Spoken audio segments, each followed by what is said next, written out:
Bonjour à tous les élèves de Saint-Joseph et aux adultes de la communauté éducative. J'espère que vous allez tous bien et je vous dis que je regrette de ne pas vous voir en ce moment. Moi aussi, je vais bien. Alors, je pense beaucoup à vous et à vos familles parce que l'épidémie a un peu changé nos vies. Par exemple, on ne peut plus avoir les célébrations que nous avions ensemble en allant à l'église et qui nous réunissaient.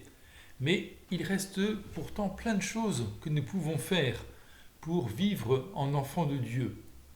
Nous pouvons prier, nous pouvons écouter la parole du Seigneur, nous pouvons nous mettre toujours plus au service des autres, en faisant attention à eux, en étant attentifs à ce dont ils ont besoin, pas regarder en premier ce que nous voulons faire. Je pense particulièrement à ceux d'entre vous qui devaient faire leur première communion un peu avant Pâques. Bien sûr, vous devez être triste de ne pas pouvoir accueillir le corps du Christ. Mais Jésus, avant de quitter ses disciples, leur a dit la parole suivante qui se trouve dans l'Évangile. Je vais vous la lire. Si quelqu'un m'aime, il gardera ma parole, mon Père l'aimera, et nous viendrons vers lui, et chez lui, nous nous ferons une demeure.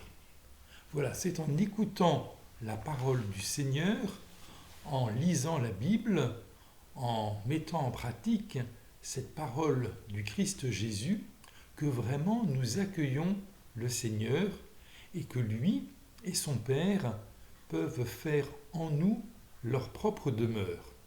Alors, ensemble, écoutons la parole du Seigneur, lisons la parole de Dieu.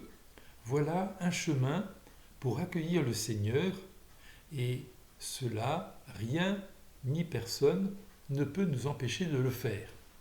Alors, je vous souhaite bon courage à chacun et trouvez des moyens pour vous rassembler, pour écouter la parole du Seigneur, pour la méditer dans vos cœurs et vivre de la joie du Seigneur.